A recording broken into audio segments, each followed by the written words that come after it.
Hoje eu vou te mostrar a diferença técnica sobre o que é Clean Code, ou seja, o que é código limpo e código sujo, e por que isso importa muito mais do que você imagina.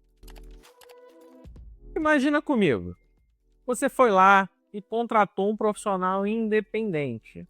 Ele entregou o sistema funcionando, ficou mais barato. Até aí, cara, tudo certo, né? Aí, 6 meses depois, você precisa adicionar alguma funcionalidade, por mais simples que seja, e descobre que vai ter que refazer metade do sistema, porque o código está tão bagunçado e você não tem nenhuma documentação que ninguém consegue mexer naquele sistema sem quebrar alguma funcionalidade. Antes de mais nada, vamos entender os conceitos.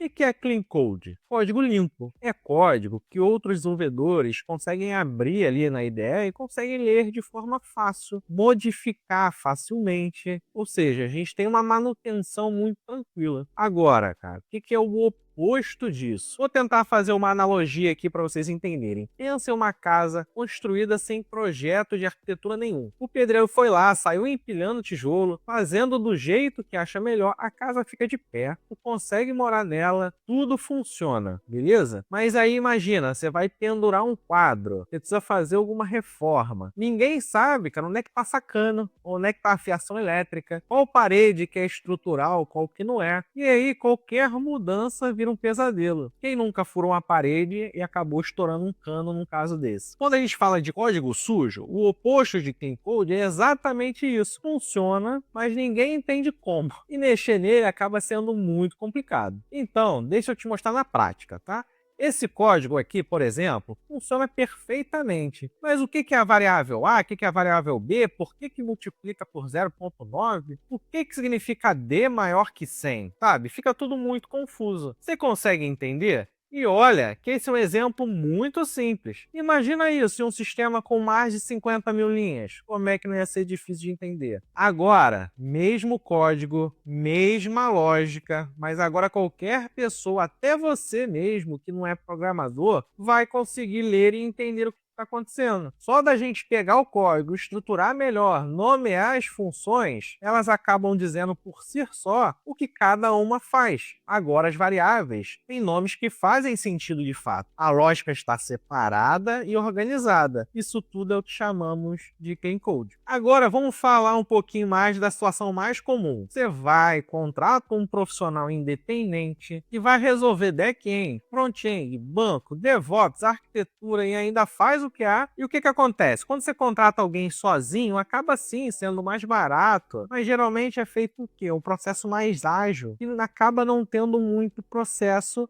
porque um profissional só faz muitas coisas, muitas atividades, certo? E por que isso acontece? É justamente aquela pressão por entrega rápida. Afinal, um profissional que trabalha independente, trabalha por demanda, quanto mais rápido ele conseguir entregar, mais rápido ele consegue pegar o próximo projeto. Escrever um código limpo acaba demorando mais, exige um carinho maior, exige pensar na arquitetura, estruturar bem, documentar, testar, certo? Então a tendência é resolver o problema do jeito mais rápido possível. Claro, funciona, ótimo, entrega e vamos para o próximo. Mas em compensação, a manutenção fica muito difícil. Dessa forma, a gente não tem uma visão de longo prazo. Quando você contrata uma pessoa para um projeto específico, ela pensa assim: ah, preciso fazer isso funcionar neste momento, agora. É um imediatismo grande para poder entregar para o cliente. Ela não pensa se daqui a 6 meses alguém vai precisar adicionar uma nova feature e vai ficar pensando, meu Deus, como é que eu estruturo isso, né, para encaixar essa nova funcionalidade? Até porque daqui a 6 meses a gente não sabe se esse profissional ainda vai estar atendendo vocês como cliente. E a gente tem outros pontos, como por exemplo a ausência de revisão e de padrões. Em empresas com squads bem definidas, a gente tem um processo chamado Code Review. O Tech Lead ou um desenvolvedor mais sênior olha o código antes disso ir para a produção, para que não gere nenhum erro, nenhum bug enquanto você estiver manipulando, né, o sistema, inserindo suas informações. Agora vamos ao que realmente acontece quando você acaba tendo um código sujo, fora dos padrões ali do Clean Code. Qual é a primeira consequência disso? é a gente ter um código sujo, uma arquitetura inexistente. Acaba sendo tudo misturado, ao invés de ter cada coisa na sua caixinha. Regra de negócio se mistura com interface, bancos de dados acaba não tendo a segurança exata, sendo acessado de qualquer lugar e por qualquer um que está logado, e funções gigantescas que fazem 10 coisas ao mesmo tempo. E quando você precisa simplesmente mudar uma coisa muito pequena, tem que mexer em 15 lugares diferentes, com todo o cuidado do mundo, e torcer para não quebrar em outro lugar. Você está mexendo aqui no cadastro de usuário e está impactando lá onde o teu cliente está mexendo. E a consequência 2 é a dependências mal gerenciadas. Hoje em dia a gente utiliza muita biblioteca externa, pública, framework, integrações. E a gente tem que tomar cuidado para não ficar com versões desatualizadas, bibliotecas que não são mais mantidas e dependências circulares. Porque senão, em algum momento que você precisa atualizar uma biblioteca por alguma necessidade, o sistema inteiro quebra porque está tudo muito amarrado e de forma errônea. E a terceira consequência é a falta de testes. No Clean Code tem testes automatizados. A gente muda uma coisa, roda os testes e eles, por sua vez, já te dizem se quebrou o que foi modificado em algum outro lugar. O código sujo, zero teste, nada. Você muda uma linha e não sabe se quebrou algo em outra parte do sistema. A única forma de saber é colocar em produção, esperar o cliente reclamar ou fazer um teste end-to-end a cada funcionalidade que é desenvolvida. E por último, dificulta a evolução. E é aí que a gente chega no pior cenário. Você quer adicionar uma funcionalidade importante,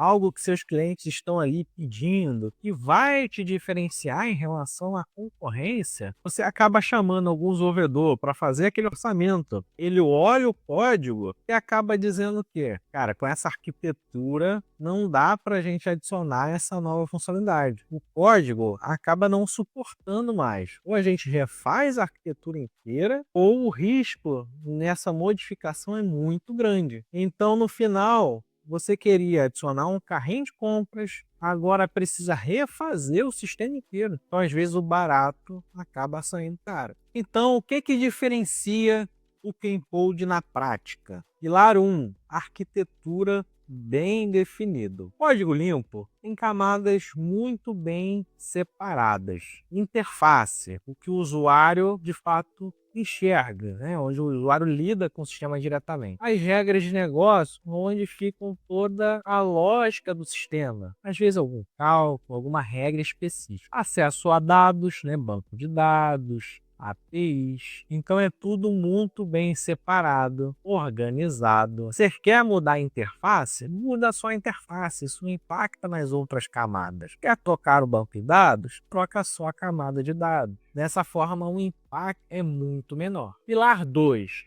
Nomes claros e com significados. Variável se chama pelo que ela é, pelo que ela guarda dentro de si. Função se chama pelo que ela faz. Tudo parece besteira às vezes, mas isso muda tudo. Quando você lê o código, você entende de fato o que está acontecendo ali, o que está sendo chamado, lido e executado. Pilar 3. Funções pequenas e focadas. Uma função faz uma coisa, não 10. Ao invés de uma função gigante de 200 linhas que faz tudo, você tem várias funções pequenas, cada uma com sua responsabilidade. Fica mais fácil da gente conseguir testar, de entender e até mesmo de reutilizar. E esse é o principal objetivo da gente criar funções. Vamos ao pilar 4. Documentação e comentários inteligentes. O Clean Code se explica sozinho a maior parte do tempo. É uma estrutura muito bem definida pela comunidade. Mas quando tem algo complexo, precisa existir um comentário explicando o que daquilo e como aquilo foi feito.